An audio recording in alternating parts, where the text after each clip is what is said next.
Good morning dear student. हम पढ़ रहे थे रणथंभौर के चौहानों का इतिहास। इनकी जो बेसिक जानकारी है रणथंभौर के चौहान शासकों की, जिनका इतिहास या जिनकी जानकारी कम मिलती है, उसको हम देख चुके हैं। अब हम पढ़ेंगे जैत्र सिंह। तो जैत्र सिंह का शासनकाल रहा था 1253 से लेकर 1282 ईस्वी तक। इनके समय दिल्ली सल्तनत का शासक था नसरुद्दीन। इस नसरुद्दीन ने असफल आक्रमण किया था। इसका मतलब यह है कि जैत्र सिंह ने जो रणथंभौर पर नसरुद्दीन ने आक्रमण किया था उसको असफल कर दिया और नसरुद्दीन को वापस लौटा दिया था। अंत समय में असाध्य रोग से पीड़ित हो जाता है और फिर ये मंदिर में रहकर भजन ध्यान करने लगता है और उसके कुछ समय पश्चात केशवराय पाटन बूंदी में चला जाता है और 1285 में वहां इसकी मृत्यु हो जाती है। ये अपने जीवते ही, अपने जीवन काल में ही अपने बेटे हमीरदेव चौहान को 1282 में ही शासक बना देता है, यानी अपने होते हुए, स्वयं के होते हुए राज्य का संभला देता है हमीरदेव चौहान को। तो अब देखिए, रणथंभौर चौहान या राजस्थान इतिहास का सबसे महत्वपूर्ण शासकों में से एक हमीरदेव चौहान। अब उनके बारे में हम पढ़ते हैं, उनके सामान्य जीवन परिचय। तो जैत्र सिंह है, इनके 3 बेटे थे। पहले का नाम सुल्तान था, दूसरा बीरम था और तीसरा सबसे छोटा था कौन? हमीरदेव चौहान। तो बड़े बेटे के बजाय इन्होंने हमीरदेव चौहान को शासक बनाया। तो हमीरदेव चौहान का शासनकाल रहा था 1282 से लेकर 1301। आपको याद रखना है, पूछ सकता है, आसानी से पूछ लेगा आराम से कि हमीरदेव चौहान रणथंभौर का शासक कब बनाया, उनका शासनकाल कब तक रहा था? तो 1282 से 1301 तक उनका शासनकाल रहा था। हमीरदेव चौहान के पिता का नाम हो गया जैत्र सिंह, माता का नाम हो गया हीरा देवी और इनका जन्म हुआ था 1272 ईस्वी में। और इनका राज तिलक है या रणथंभौर का जो शासन मिला था वो मिला था इनको 1282 ईस्वी में।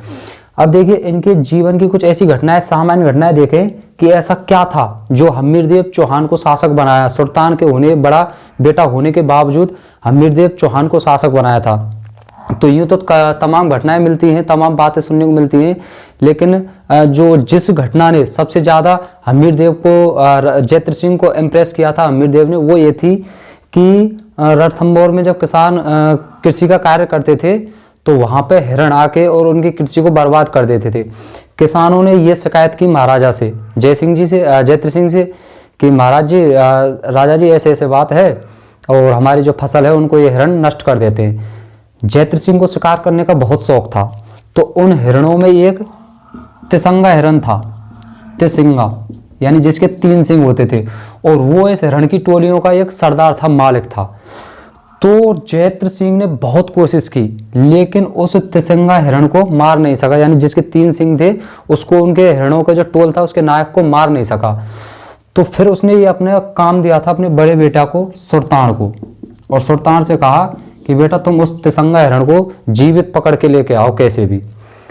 सुल्तान जाता है, वो इस हिरण को शिकार करके उसका लेके आता है, जीवित अवस्था में लेके आता है उसको घायल करके।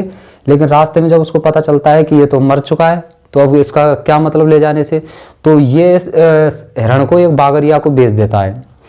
जो बागरिया को बेच देता है, बागरिया को दे देता है, तो वो बागरिया जब उस हिरण को ले जा रहा होता है तो हमीरदेव उसको देख लेता है। और हमीरदेव उस बागरिया से वो हिरण लेके और अपने पिताजी के सामने पेश कर देता है, तो और श्रेय ले लेता है खुद कि ये हिरण मैंने मारा है। तो इस तिसंगा हिरण का जो इसने शिकार किया था, ऐसा मान के जैत्र सिंह के वो निकट आ गए बहुत हमीरदेव चौहान, और उन्होंने सोच लिया कि शासक बनाना है तो किसको बनाना है? हमीरदेव चौहान को बनाना है। और भी कई ऐसी घटनाएं मिलती हैं जिनसे हमीरदेव चौहान के जो गुण है, विशेष गुण है, वो प्रकट होते हैं। इनके बारे में कहा जाता है कि एक ही तलवार की बाढ़ से हाथी की गर्दनें वो काट देते थे। कैसा भी शक्तिशाली ऊंट हो, एक ही मुक्के के मारे उस ऊंट को नीचे लेटा देते थे। तो बहुत शक्तिशाली थे, चतुर थे और बहुत बुद्धिमान थे। तो इन सारे गुणों को देखते हुए हमीरदेव चौहान ने राज तिलक कर दिया, जैत्र सिंह ने राज तिलक कर दिया हमीरदेव चौहान का, और अपने जीते जी 1282 ईस्वी में इनको रणथंभौर का शासक नियुक्त कर दिया। अब इन्होंने अपनी गद्दी पर बैठते, रणथंभौर की गद्दी पर बैठते इन्होंने नीति अपनाई थी दिग्विजय की। दिग्विजय का मतलब यह है कि अपने राज्य के आसपास के चारों दिशाओं के क्षेत्र को जीतना। तो इन्होंने दिग्विजय की नीति अपनाई। तो इन्होंने सर्वप्रथम भीमरस के शासक अर्जुन को हराया।